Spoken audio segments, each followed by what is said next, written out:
what I'm going to talk to you about is just an overview of the socio-economic impacts of investing in agricultural research and development. Maybe I need to start by acknowledging my co-author who did the bulk of the work here, Dr. Thulasizwe Mkhabela, sitting somewhere there. You will see him before the night is over tonight, somewhere here. So I thought I should acknowledge that and say that I'm not as much as I look, so I needed help in doing this thing. We heard earlier on before lunch that South Africa is not one of the biggest in terms of agriculture, or agriculture is not one of our biggest sector like other African countries. And just to illustrate that point, that despite South Africa not being one of the least agriculture-dependent countries in Africa, agriculture is still the mainstay of rural economies, and agriculture is still very important for rural development and also poverty alleviation, which are some of the biggest issues that we're grappling with in South Africa. And agriculture still contributes significantly in terms of employment in South Africa to the tune of about 1.3 million people. I'll just round off because 20,000, what is that between friends? And there are about 8.5 million people that are directly and indirectly dependent on the agricultural sector because of all the multiple backwards and forward linkages that it has to the rest of the economy. And despite the fact that agriculture only accounts for just about 2% of the GDP, it's still a very important sector. And I thought I just had to quickly recap and mention that just by the way. And the fact that investment into agricultural research, has been declining in South Africa. We're not the only ones because this is a world phenomenon. As budgets get more stretched and governments start looking at prioritizing, that word is difficult after lunch if you're not an English first language speaker.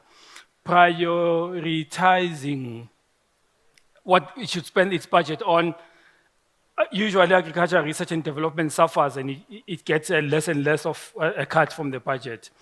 And in South Africa, the expenditure on agricultural research and development has been declining over years. And maybe let me put a disclaimer and say the rest of what I'm going to say after this slide is going to be focused on what the ARC has been experiencing and its contribution towards the economy, probably because that's what I understand better and also because the data is available to actually do the analysis. And we know that in South Africa, there are multiple of priorities that the government has to deal with. You've got social welfare, which is your social grants. We need to deal with health, education, defense, and all those. And as those become more and more important and government is trying to address that, it has to cut somewhere. And in this case, we see that investment in agricultural research and development has suffered. And I'm going to be talking a lot about opportunity cost. That simply means just what is it that we are losing by doing one thing and not doing the other, or by not doing one thing and doing the other things. So I'm just going to throw this term opportunity cost loosely around. So South Africa's gross expenditure on research and development, which is normally abbreviated as GERD, was about 3.2 billion in 2017. And the public expenditure accounted for about 45% or 44.6% of that. The private sector, about 39%. And then the rest, which is 16.5%, came from other sources, including international and foreign sources. And out of that that gross expenditure on research and development, agriculture, research and development accounts for a mere 8% of that. And this is just a slide that quickly shows how the data looks like. And I'm going to go very quickly through this slide because it's not about a technical presentation on how you do this and how we did it. But I just want to show that over the years, if you look at that slide over there, over the years, you see that the ratio between capital and labor has been changing unfavorably towards more investment on labor than on capital investment. I will explain as I go along why that is important to actually note. or maybe I might as well do that now, because for you to actually to grow the sector, you need to invest on capital expenditure, capital investment. But we tend to see, especially within an organization like the RC, that the bulk of the budget that we get, we're now spending it on I'm looking for the politically correct term for this, on salaries and labor costs, rather than investing in the research itself and the capital investment there. So we see that from in 2000 in 1994, at the dawn of our democracy, the labor capital ratio declined from 2.65 to about 1.57 in 2017, and this suggests that spending on personal cost and or HR related kind of cost has reduced, but the number of employees has increased, which then makes that ratio to be skewed the other way around. It's not necessarily that people are being paid more, but there are more people that are now actually being involved in there. And I think, suffice to say, that is all I wanted to mention on that slide. And then we look at the slide, which still talks about the capital investment or gross fixed capital formation as a percentage of value added in agriculture. We see that it has declined from 27% in the 1970s to about 16% in the last decade. And you generally don't want, as a country, to be reducing your investment or your capital formation over the time if you want to grow an economy. South Africa has a challenge of an economy that is not growing fast enough to cope with all the demands that are imposed on it in terms of addressing the social ills that we see, which is unemployment, which is poverty, which is income inequality. All those things are highly difficult to address if the economy is not playing ball with you, is not growing in terms of providing the necessary resources to do that. If you look at this graph here, not that one, if you look at this graph there, this just compares what the developed world and the developing world and South Africa are actually doing in terms of gross fixed capital formation. If you look at the green one, you see that represents the developed world. You see that their fixed capital formation is way above what we are. It's actually in 2017 and thereabout, it was over 40%. And then when you come down to South Africa, you see that we've gone down to just about 15% or even less than 15%, which becomes very difficult to actually be competitive in the agricultural sector. And my intention of actually presenting this afternoon was to whet your appetite and actually appreciate the value of continued public investment into agricultural research and development. And I'm sure some of these things will come up in the discussion that we'll have later on, that the Farmers Weekly will be coordinating. And I would like to leave some of the powder dry for the discussion that will come up later. But we see here that we followed what is called a computable general equilibrium analysis, which I'm not going to bore you with. The facilitator said earlier on that he does not speak mathematics as a first language. So I don't want to teach him econometrics as a first language. So I'm going to leave that and move on to other things.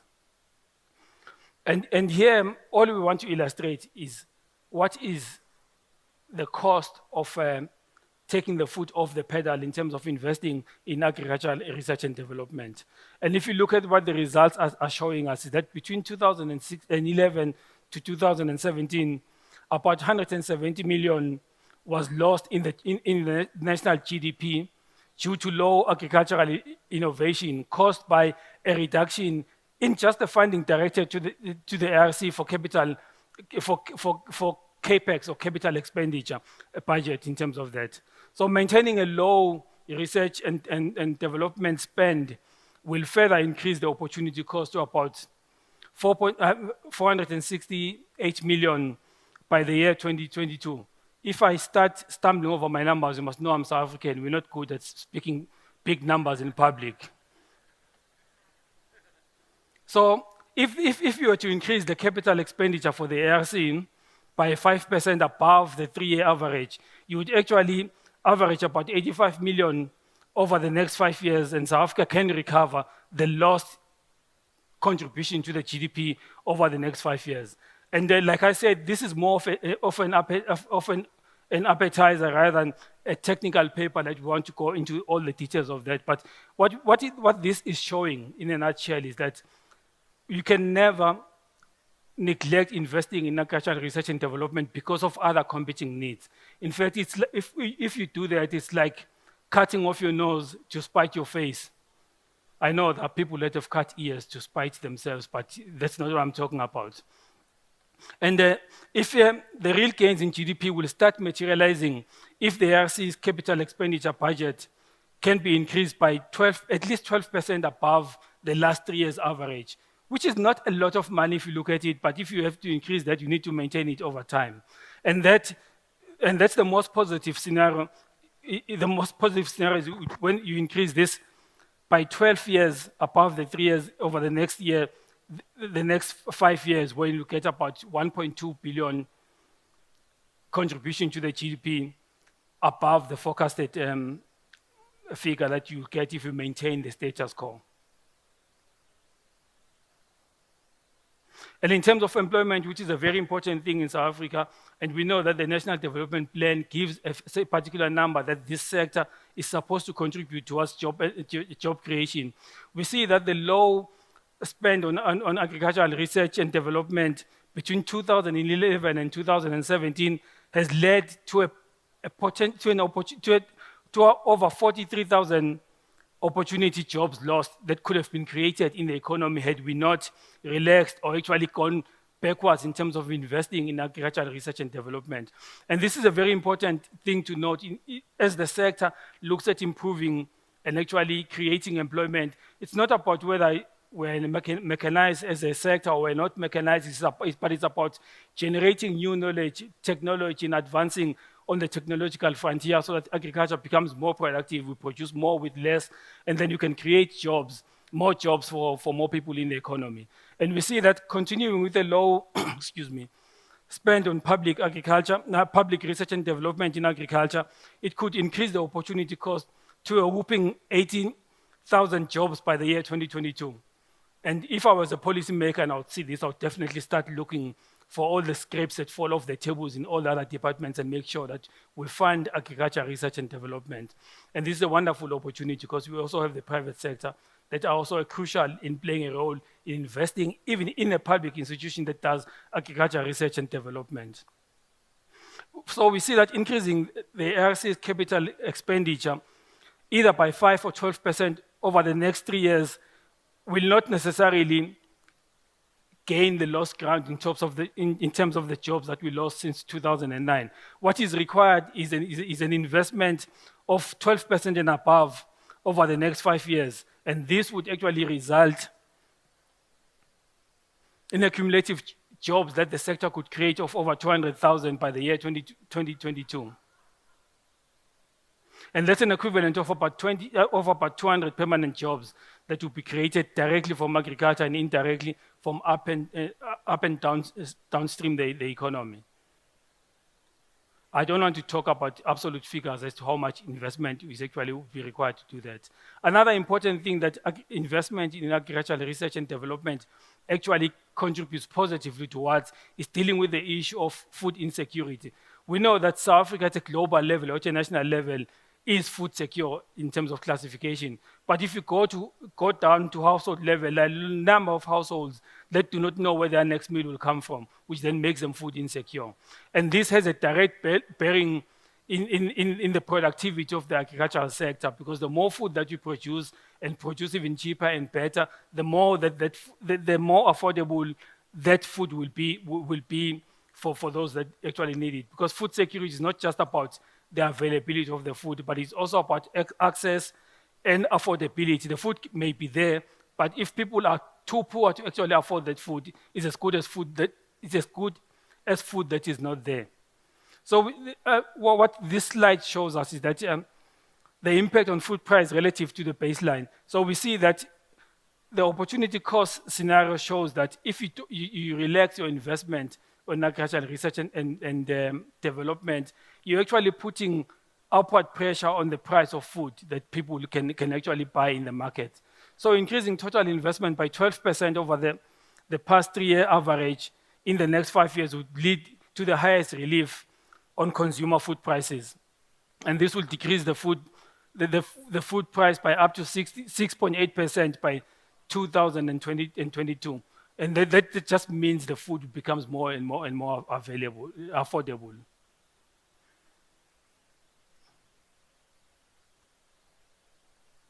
I'm quickly skipping through some of these slides because I don't feel I need to dwell much on them. So the whole reason why we brought this presentation was to show that there is a direct correlation between how much is invested in public funds that are invested into agricultural research and development in terms of the sector moving forward, in terms of the economy actually doing better. I started off by saying that the contribution of the agricultural sector to the GDP is just about 2%. But there are a lot of other things that figure does not capture. And the reality is that when the rubber meets the road, agriculture contributes more than just its mere contribution is measured by Stats SA into the GDP, because there's employment, there's food security, there's also all the other factors that you see and that feed into an economy if you look at it at a macro level. Thank you very much.